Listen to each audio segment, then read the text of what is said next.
Hello, welcome to my channel, Anglican Aesthetics. I'm really excited about this video.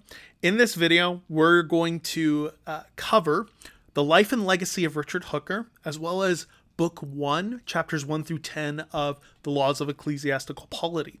This is part of the recorded talks I'm giving for the Anglican Catechetical initiative to produce resources that kind of summarize the reading and produce lectures for the revitalization of Orthodox Anglicanism so that we can have a kind of video library where we can know our doctrinal history. And so without further ado, let's take a look at who this man was.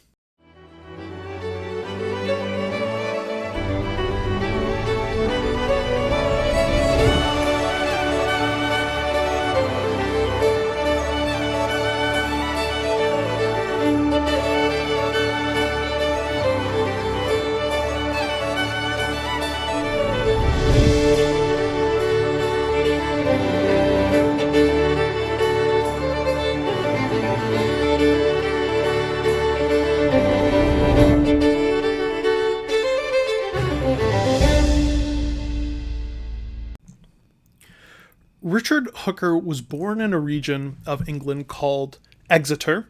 If you sort of imagine the British Isles there, it's at that bottom part close to the River Exe that feeds into the English Channel. And he was born in a suburb called Heavitree. Now, at the time, there was no University of Exeter. Exeter was a pretty modest place to live. Richard Hooker did not come from means.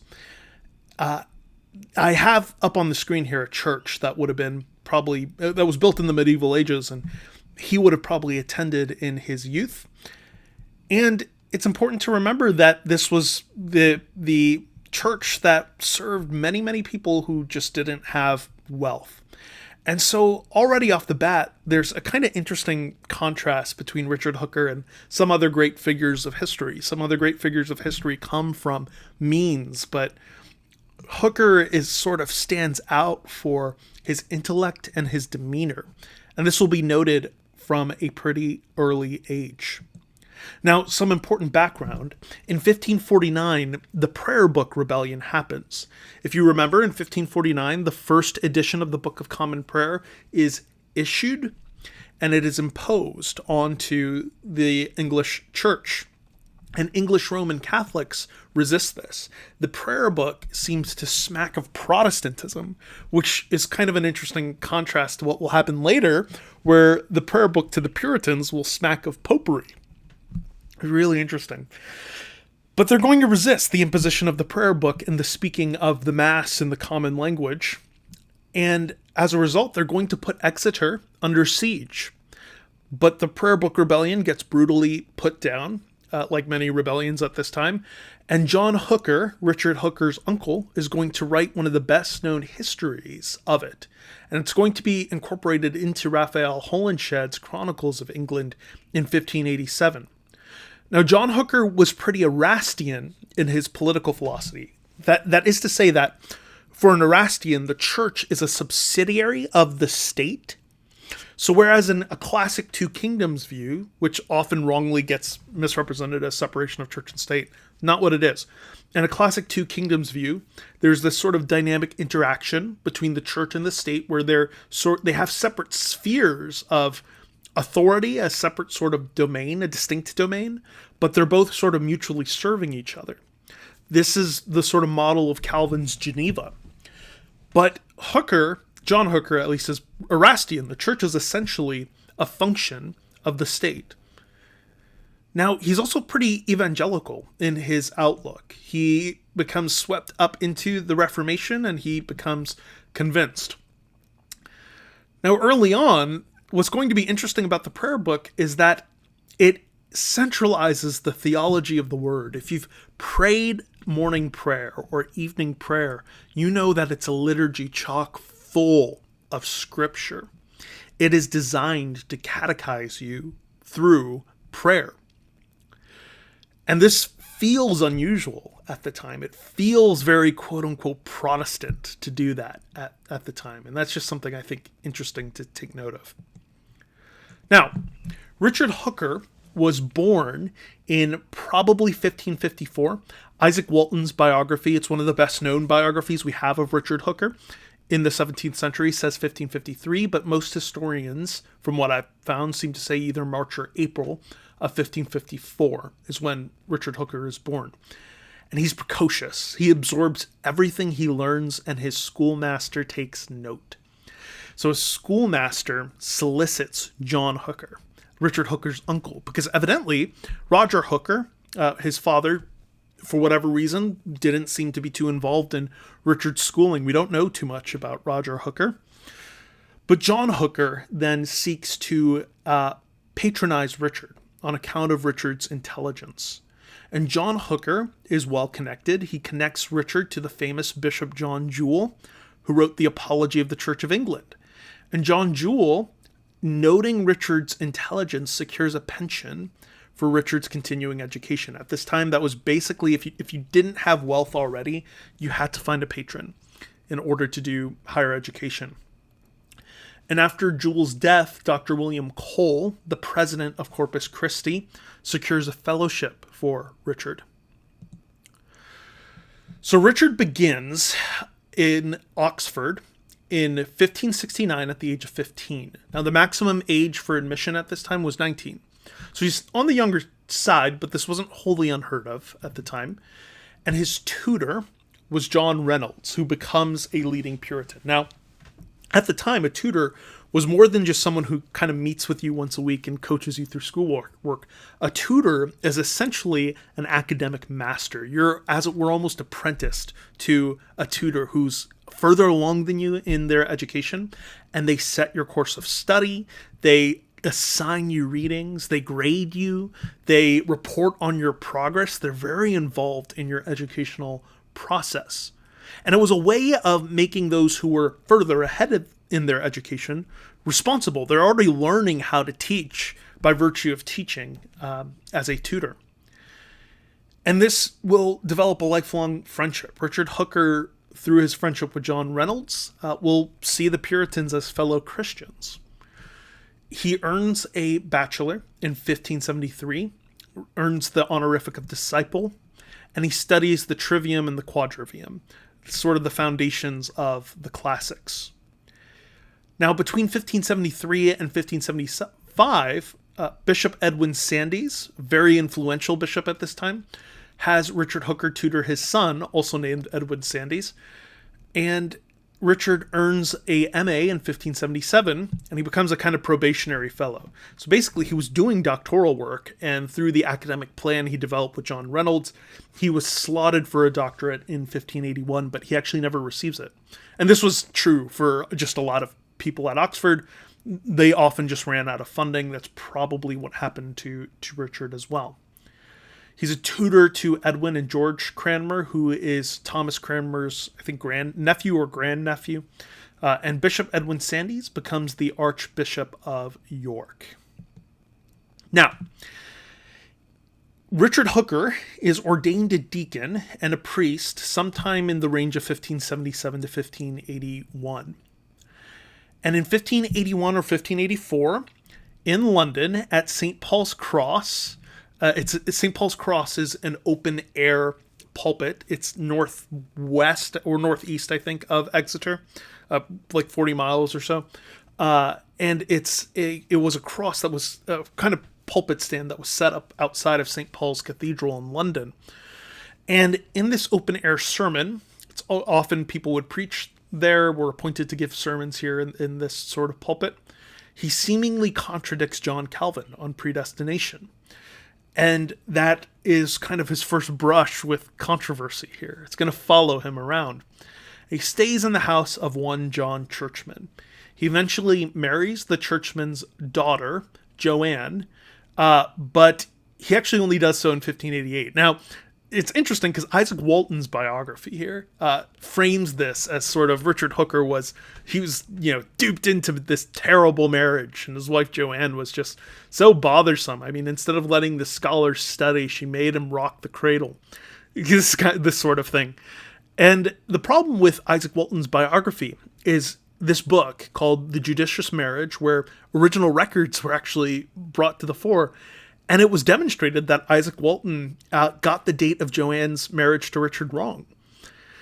So, in any case, we don't know too much about Joanne Hooker. We only have it through Isaac Walton that apparently Joanne Hooker was a kind of trial for Richard Hooker. But in any case, Richard Hooker becomes the rector of St. Mary the Virgin in Drayton Beauchamp, 40 miles or so northwest of London. And in 1585, Queen Elizabeth ratifies his appointment as the master of the Temple Church in London. Very prominent church. Now, according again to Isaac Walton, Edwin Sandys the Younger and George Cranmer visited Hooker in Drayton Beauchamp and shared Richard's condition with the Archbishop Edwin Hooker, who then secured that appointment, recommended Richard for that post to Queen Elizabeth. We don't know, again, how much of that is true, because there's actually no evidence he would actually resided at Drayton Beauchamp. He seemed to have preached at this church, was the rector there. No evidence that he actually resided there. But in any case, he becomes the rector of, he becomes the master of the temple, rather, the Temple Church in London. And he's going to then engage in a number of controversies, because Walter Travers also preaches in the Temple Church, and Walter Travers is an early English Puritan. And Travers demands Presbyterianism. Now, importantly, the English Puritans were very much taken with Geneva. Many of them may have fled into Switzerland, may have heard about Geneva, maybe some of them spent time there. But many of the Puritans were enamored with Calvin's Geneva, and they wanted to see that basically established in England. And so there's this famous quote that comes from Thomas Fuller, History of the Worthies of England, that the pulpit spake pure Canterbury in the morning through Richard Hooker, and Geneva in the afternoon through Walter Travers. Now, Hooker made the horrible mistake in a Learned Discourse on Justification of asserting that Roman Catholics could be saved, that the Church of Rome was a true church. And that really draws the fury of the Puritan. It draws him into a debate in the late 1580s with the Puritan Thomas Cartwright. And they really go at it for some time. They go back and forth. Now, again, Richard is very mild-mannered. He is pretty respectful, but his debate with the Puritans is going to characterize the background against which he writes the laws of Ecclesiastical Polity. In 1595, Queen Elizabeth gives him a living at St. Mary's Parish in Bishopsbourne, Kent, which allows him to do some of his more scholarly work.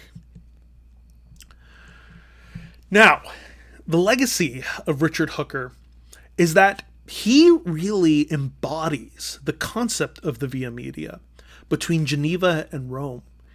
He will, on the one hand, defend episcopacy as illicit, but he's also going to affirm that Presbyterian orders are valid. He's going to affirm that Roman Catholics could be saved, but he's also going to affirm that the Church of Rome has serious corruptions in it. He's going to point out that the Puritans are an emerging factor within the established church, but breaks away from it.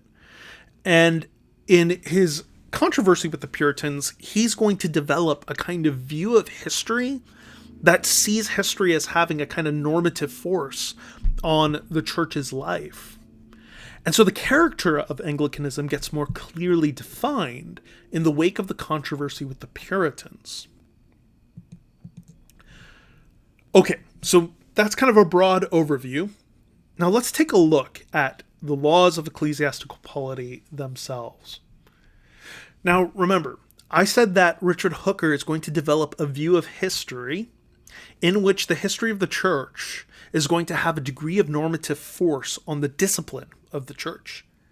And in Book 1, Richard Hooker writes this masterful theological treatise on the nature of law. And here's where he's going to set the foundations. Now, in chapters 1 through 3, he's going to define the concept of law itself. And for him, law is a kind of pattern or logic that governs a given domain towards its intended end. So the law of chess, for instance, regulates the movement of chess through fixed regularities. The law of gravity regulates the movement of material bodies through fixed regularities. Law is a pattern or order that governs that domain, regulates a given domain. And there are two eternal laws for Richard Hooker. One is that which God has set down for himself in decreeing the world to exist. So prior to the existence of the world, God has decreed that which will come to pass, and that decree includes the pattern of God's own actions towards creation. So God both foreknows and foredecrees, foreordains that which he deigns to do in relation to history from eternity. But the second eternal law, which is enfolded into the first, but also conceptually different, is that law that governs things unto their intended perfected end. So, for instance, the law that regulates a plant is such that the plant needs sunlight in order to grow towards its perfected end. That is a law that's, as it were, inbuilt into the nature of things, that is directing that thing towards its intended end. And it's part of the eternal law because God, in the divine mind, foreordains all that comes to pass, including all creatures that he intends to instantiate in the world. And that second eternal law, this law that governs creatures unto their intended end, which is participation in the divine goodness, as we'll see, is subdivided into natural law and the law of reason. Human law is gathered out of the law of reason or nature. Now, natural law applies to non-sentient things, right? So again, a plant is going to, by the law that governs it, require sunlight in order to stretch towards its intended end. But rational creatures seem to have a measure of agency. And so the law of reason are those regularities, those discerned regularities through which rational agents acquire their intended perfection. So there's an interrelation that Richard Hooker imagines between these two eternal laws. The law of providence, right, that which God decrees as the pattern of his own actions towards history, and this second law. And the reason is because God chooses to permit at times, of course, things like evil, right? If a person is murdered, God is that murder of that person is a violation of that second law. Because you have quashed that creature advancing towards its intended end. And yet by the first eternal law, nothing can go against that law because God from eternity has decreed to permit that murder. And so even that murder then is regulated within the pattern of God's actions decreed for himself in history. Now, Richard Hooker has a fascinating argument for God's existence from law. And it's actually kind of anticipated in the modern, or I guess it anticipates the modern articulation of the nomological argument. The basic idea of the nomological argument is this. Let's say, you're playing poker or whatever, and the dealer deals himself a straight flush like 5 times, right? You're going to suspect that there's some trickery going on here, okay? The regularity that's imposed on a given domain seems to indicate intelligence from which that regularity emanates. So for instance, if you were to go to a planet and you were to see a series of symbols that repeated themselves in a pattern, you would suspect that there was an intelligence that sort of arranged that pattern. Or when you play a chess game, the sign that an intelligence is the origin of the chess game is often taken from the regularities that are imprinted onto that game. And so Richard Hooker argues that from the fact that nature has these inbuilt fixed regularities, this discernible logic to it, it bears a sign of intelligence, an intelligence from which it emanated. And I think that's fascinating. Again, you could read about that argument in contemporary articulations in terms of the nomological argument. Okay. So in Book 1, chapters 4 through 5, the rebellion of the angels, Richard Hooker identifies, is against that second eternal law for the reasons I've already mentioned. Now, as I've mentioned as well, by that second eternal law, God moves all things towards assimilation to his own divine goodness. Now, what does that mean? Here, it's kind of important to understand the sort of Thomistic background to some of this way of thinking. For Aquinas, and I think rightly, Aquinas argues that God seeks that which is highest in all that he does. So if God has an end for his action, it must be an end that is maximally good, or at least that is good, right? That is a high end. But what higher end can God aim for than himself? In other words, if God aims for any end, presumably he aims for it because it's a good end to aim for. Yet God's own being is the paradigm of all goodness.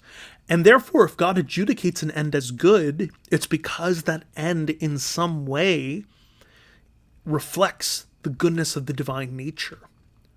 So when God creates the world, for Aquinas, God creates all things in order to diffuse and display the divine nature in all things.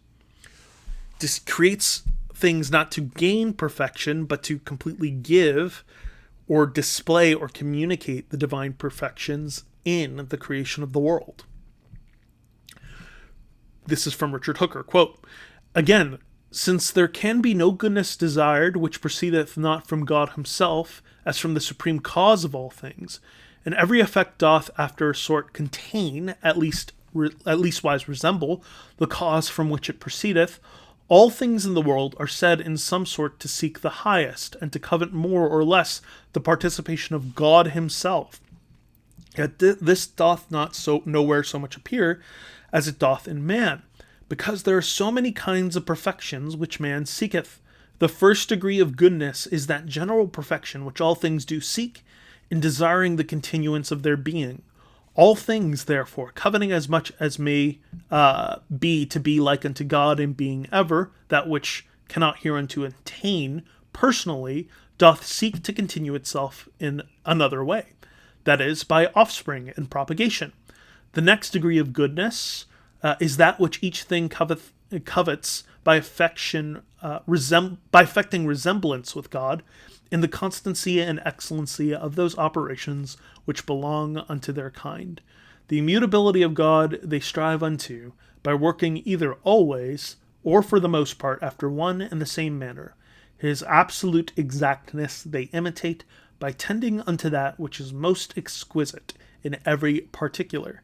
Hence have arisen a number of axioms in philosophy, showing how the works of nature do always aim at that which cannot be bettered. In other words, created things aim to resemble God in their own sort of finite manner. And this is the underlying logic of creation, that creation moves towards assimilation to the divine nature. Now, in chapters 6 through 9, Richard Hooker is going to say that the goodness of the world is the principle of the law. God orders everything according to the logic of moving everything towards assimilation to the divine nature. And reason, the role of reason in a rational creature, is to propose the good to the will. So free will, for Richard Hooker and for many others, is the joint operation of reason and will, in which reason proposes the good to the will, and for Richard Hooker, goodness is the unity of goodness and beauty. Discerning the good happens in two ways: either discernment of the causes of goodness, so the sort of root from which good things flow, and you can tell that they are good by virtue of their cause, or through discernment of signs or tokens of goodness. evidences that a thing is good. You can tell a tree is healthy, right, by the fruit that, at least theoretically, that it produces. Quote, the most certain, and this is going to be, this is really important for understanding how he's going to bolster ecclesiastical law. Quote, the most certain token of evident goodness is, if the general persuasion of all men do so account it, and therefore a common received error is never utterly overthrown until such time as we go from signs unto causes, and show some manifest root or fountain thereof common unto all, whereby it may clearly appear how it hath come to pass that so many have been overseen, in which case summarizes and slight probabilities will not serve, because the universal consent of men is the perfectest and strongest in this kind, which comprehendeth only the signs and tokens of goodness. Things casual do vary, and that which a man doth but chance to think well of cannot still have the like hap. Whereof, although we know not the cause, yet thus much we may know, that some necessary cause there is, whensoever the judgments of all men generally, or for the most part, run one and the same way, especially in matters of natural discourse. For of things necessarily and naturally done, there is no more affirmed but this: they keep either always or for the most part one tenure. The general and perpetual voice of men is as the sentence of God himself. So you can sort of get a sense for how this is going to start to bolster ecclesiastical law. But note the logic here. So law, in general, the sort is this principle of order by which things are governed. Two eternal laws there are, one by which God regulates his own actions, decrees the pattern of his own actions for history, and the law which God sets down and builds into things that moves things towards assimilation to the divine nature. Assimilation towards the divine nature, therefore the acquisition of the good, because the good just is conformity to the divine nature, is the sort of underlying logic that underwrites all law that God gives. And human law, just human law, good human law, and good ecclesiastical law is a matter of discerning the goodness, the way goodness runs in the universe, right? The flow of goodness in the universe, the way the world is ordered to advance things towards participation in the divine goodness. And so, for Richard Hooker, this is key. It's not that consent is infallible, right? Because we can sort of go down to the causes of consent, and if we examined the causes and it was shown beyond a doubt that the causes of a consent are somehow foul, then, that consent can be overthrown. But in the absence of this, we ought to hold those things which direct the sort of broad course of the judgment of humanity.